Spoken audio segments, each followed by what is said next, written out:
Yang pertama tentang masalah fakir dan miskin. Seorang ibu yang suaminya meninggal, anaknya tidak ada, umurnya 70 tahun, tidak bisa bekerja, tak ada income sama sekali, fakir. Seorang ibu muda suaminya meninggal, anaknya sekolah, lalu dia buruh cuci, maka dia miskin karena ada income tapi tidak memenuhi kebutuhan pokoknya. Nah, standar miskin itu apa? Karena ada orang mengatakan siapa yang keperluannya tidak dicukupi oleh pendapatannya, maka dia miskin. Nanti orang kaya banyak ngaku miskin. Karena orang kaya yang bergaji 1 miliar itu ternyata kebutuhannya 2 miliar. Kalau begitu yang dijadikan pokok, maka ada tidak batasan dalam hadis? Siapa yang berpendapatan 1 dinar maka dia miskin. 1 dinar tidak ada. Carilah dalam ayat, dalam hadis tidak ada. Maka berlaku di sana urf. Dasar pengambilan hukum dalam Islam 10. Quran, hadis, ijma', qiyas, syar'u man qablana, qaulus sahabi, saddu zara'i, istihsan, istishab. Urf. Urf artinya kebiasaan kita. Agak-agaknya sewa rumah 500, makan pokok 500, keperluan hari-hari 500, 1.500.000, maka di bawah itu miskin, di atas itu cukup. Tapi standar Papua tidak bisa dibawa ke Pekanbaru. Makanya tidak ada disitulah letak adilnya Allah. Seandainya dipatok Allah, siapa yang berpendapatan 1 dinar maka dia miskin. Nanti orang yang di daerah terasing dia akan komplain karena 1 dinar itu 4,25 gram. Kalau dirupiahkan sekarang 2,5 juta. Siapa yang 2,5 juta miskin? Sementara di daerah lain yang terpencil jauh itu sudah cukup, tapi di kota besar, makanya di sana mesti dimusyawarahkan urf namanya, tradisi. Menurut standar Jakarta berapalah itu? Maka tanyalah majelis ulama DKI berapa mereka patok standar untuk miskin itu. Nanti itu dijadikan pegangan oleh pengurus masjid musola untuk meminimalisir konflik. Kalau enggak nanti dia datang ke masjid, kami kok enggak dapat, kami ini kan miskin. Tinggal bapak nggak perlu ngomong, tinggal tunjukkan nih surat dari MUI, ente nggak miskin karena lebih dari. Kok tahu? Kami sudah data isi kantong ente di dalam. Nah, ini tentang masalah standar miskin menurut suatu daerah. Lalu kemudian yang kedua, masalah akad. Saya bayarkan zakat saya tahun ini tunai, saya terima. Itulah yang ada dalam ayat. Wa shalli alaihim, doakan mereka ya Muhammad, inna salataka sakanul lahum, doamu untuk mereka menenangkan hati mereka. Barakallahu laka fima a'taita, semoga Allah memberikan berkah kepada engkau atas zakat yang sudah kau bayar. Itu dalil berakad dalam berzakat. Saya bayarkan zakat saya tahun ini, lalu kita doakan sebagai amil. Apa hukum berakad ini? Apakah rukun? Apakah syarat? Apakah wajib? Bukan rukun, bukan wajib, bukan syarat, tapi sunnah. Makanya di Malaysia orang bayar zakat tidak langsung bayar zakat pakai kartu gesek. Pakai kartu gesek mana ada akad? Mana pernah orang aku bayar zakatku lalu mesin tunjau, aku terima, aku terima, aku terima. Nah, ini, tapi niatnya tetap ada. Niat itu rukun. Kalau tidak ada niat tak diterima. Aku berniat bayar zakat. Maka kalau dia lafazkan, baik, saya bayarkan zakat saya tahun ini. Barakallahu laka fima a'taika ila akhirih, maka baik. Tapi andai tidak, maka tetap sah. Kalau cerita sah tak sah, sah. Tapi kalau afdal tak afdal, afdal pakai akad. Yang ketiga, innamas sadaqatu lil fuqara wal masakin wal amilina 'alaiha wal mu'allafati qulubuhum wa fir riqab wal gharimin wa fi sabilillah.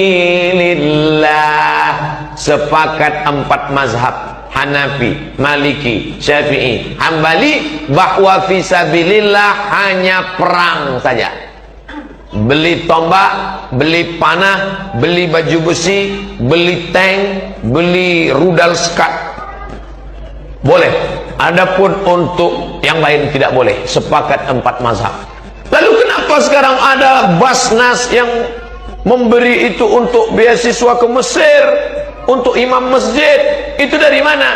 Itu ijtihad Imam Fakhruddin Ar-Razi dalam tafsir Al-Kabir, namanya Mafatihul Ghaib, dikutip oleh Syekh Atiyah Saqar dalam Fatawa Al-Azhar. Kata Syekh Fakhruddin Ar-Razi, subulullahi katsiratun, semua jalan-jalan mengagungkan agama Allah maka layak disebut fisabilillah. Guru mengaji fisabilillah, karena kalau dia nggak ngajar, anak-anak jahil nggak paham Quran. Imam fisabilillah, karena imam kalau nggak ada maka sholat dipending. Andai ada masjid, ada kampung, dari kampung ke masjid ada sungai, longsor tanah, maka membangun jembatan itu pun boleh diambil dari fisabilillah. Itu menurut pendapat Fakhruddin Ar-Razi. Nanti kalau ada ustadz yang ceramah, tidak ada fisabilillah selain perang, Bapak Ibu sudah tahu, oh ini yang disebut Ustadz Somad kemarin, dia berpegang pada 4 saja. Sedangkan kalau ada yang mengatakan mana jalan-jalan mengagungkan agama Allah boleh pakai dari fisabilillah, dia ambil dari pendapat Imam Fakhruddin Ar-Razi dalam tafsir Al-Kabir Mafatihul Ghaib yang dikutip oleh Imam Syekh Atiyah Saqar dalam kitab Fatawa Al-Azhar. Pertanyaan yang keempat, apakah amil zakat yang di musola Al-Amin itu memang amil atau wakil amil? Amil diangkat oleh Nabi langsung, ditugaskan untuk mengutip zakat. Khudh, ambil. Ayatnya untuk Nabi Muhammad, khudh, ambil zakat. Maka Nabi mengangkat amil, namanya Mu'az bin Jabal. Mu'az, ente saya angkat jadi amil, pergi ke Yaman, ambil zakat sana. Nah sekarang bapak duduk di sini, yang ambil di sini mana? Saya ambil. Yang ngangkat bapak siapa? Iya juga ya, siapa yang ngangkat saya? Mestinya ada khalifah mengangkat amil. Saya angkat kamu sebagai amil. Khalifah kita di negara ini siapa? Presiden. Makanya dibentuklah di provinsi itu ada namanya Basnas, Badan Amil Zakat Nasional. Lalu kemudian Basnas tidak bisa mengurus karena terlalu banyak. Satu provinsi Basnas cuma 5 orang digaji, dan PNS nggak boleh. Saya dulu anggota Basnas 5 tahun, untuk periode kedua nggak boleh karena saya PNS. Yang boleh hanya non PNS. Lalu kemudian Basnas ini mempunyai wakil-wakilnya. Jadi ini adalah wakil dari Badan Amil Zakat. Maka dialah yang membagi itu. Yang sekarang istilahnya namanya UPZ, Unit Pengumpulan Zakat. Mestinya kalau mau tertib zakat ini satu pintu. Baitullah tempat sholat, Baitul Mal tempat tujuh. Zakat, wakaf, infak, sedekah, wasiat, hibah, ghanimah. Semua harta kumpul satu pintu. Ada datanya. Berapa fakir DKI, berapa miskin DKI, berapa yang dulu mantan fakir sekarang naik jadi miskin, berapa mantan miskin jadi orang kaya, dan berapa pula orang kaya yang jatuh miskin. Sehingga tidak terjadi Islam agama memanjakan orang. Apa itu agama Islam? Rebut-rebutan 2000 injak-injak. Itu kan gara-gara tak pakai amil. Coba kalau profesional seperti Malaysia. Ustadz muji-muji Malaysia. Saya bukan muji, saya cerita data. Saya kuliah di Mesir, anak Malaysia dapat uang dari Badan Amil Zakat kerajaannya 6.000 ringgit, 18 juta setahun. Bayangkan, ada rumah dibangun, kerajaan Kedah, kerajaan Selangor, kerajaan Perak. Dari mana? Zakat. Oleh sebab itu zakat kita potensinya luar biasa.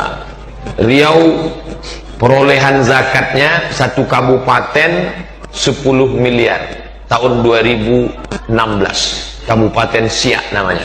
Itu mendapat zakat 10 miliar kabupaten.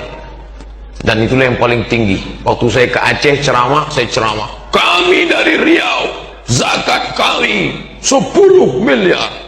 Selesai acara pengajian, Bas Aceh Barat ngomong, Ustadz Somad, kami di sini 15 miliar.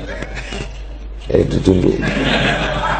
Rupanya Aceh Barat lebih besar. Aceh Barat, ibu kotanya Maulabo, 5 jam dari Banda Aceh, naik mobil melewati pantai Lokna. Di situ zakatnya luar biasa, 15 M 1 tahun.